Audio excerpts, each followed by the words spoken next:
Hello' friends, আজি মই পালেং শাক আৰু মাছৰ এটা ৰেচিপি লৈ আহিছোঁ। আশা কৰোঁ ৰেচিপিটো সকলোৱে ভাল পাব। প্ৰথমতে মই মাছখিনি ধুনীয়াকৈ ফ্ৰাই কৰি ল'ম।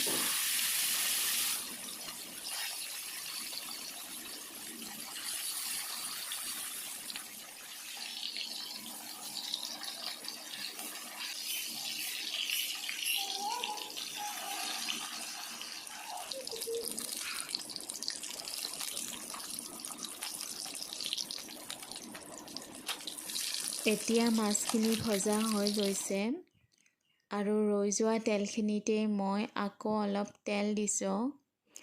তেলখিনি গৰম হোৱাৰ পিছত এচামুচ পাঁচফোৰণ, দুখিলা তেজপাত, এটা মিডিয়াম আকাৰৰ পিঁয়াজ কাটি লৈছিলোঁ, সেইখিনিও ইয়াত দি দিছোঁ।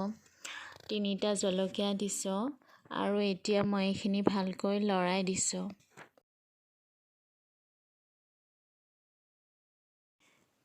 পিঁয়াজখিনি ৰঙচুৱা হোৱাৰ পিছত আদা আৰু নহৰুৰ পেষ্ট 2 চামুচ ইয়াত দিছোঁ।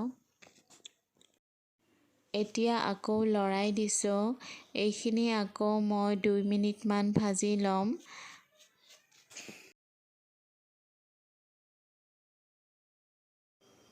এতিয়া 2 মিনিট হৈ গ'ল। তাৰপিছত কাটি ৰখা পালেং শাকখিনি মই ইয়াত দি দিছোঁ। ইয়াৰ পিছত শাকখিনি ভালদৰে লৰাই দিছোঁ।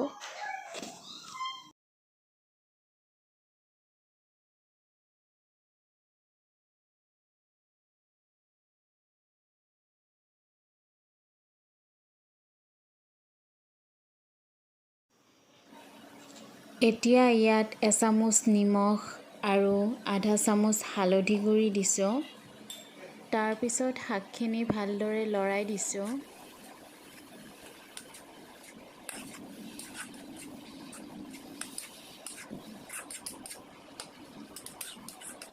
এতিয়া 5 মিনিটৰ বাবে এখন ঢাকনি লগাই মিডিয়াম ফ্লেমত সিজিবলৈ দিম।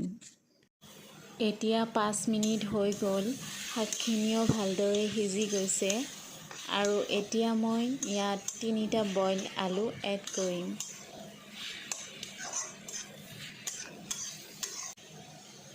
এতিয়া আলুকেইটা ভাঙি দিছোঁ। আলুকেইটা দিয়াৰ পিছত আকৌ মই 3-4 মিনিটমান ভাজি ল'ম। আলু ব্যৱহাৰ কৰিলে জোলকণ ডাঠ হ'ব আৰু খাবলৈও খুব টেষ্টি হ'ব। আপোনালোকে আলু ব্যৱহাৰ নকৰাকৈও বনাব পাৰে। এতিয়া গৰম পানী এড কৰিছোঁ। তাৰপিছত 10 মিনিটমান উতলি থাকিবলৈ দিম। এতিয়া ভাজি লোৱা মাছকেইটা ইয়াত দিছোঁ।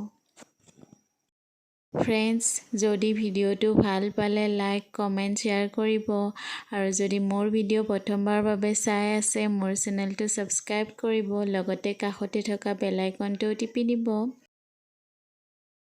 এতিয়া ইয়াত কাটি ৰখা ধনিয়া এড কৰিছোঁ আৰু এয়া পৰিৱেশনৰ বাবে একেবাৰে ৰেডি হৈ গৈছে। ভিডিঅ'টো শেষলৈকে চোৱাৰ বাবে অশেষ ধন্যবাদ।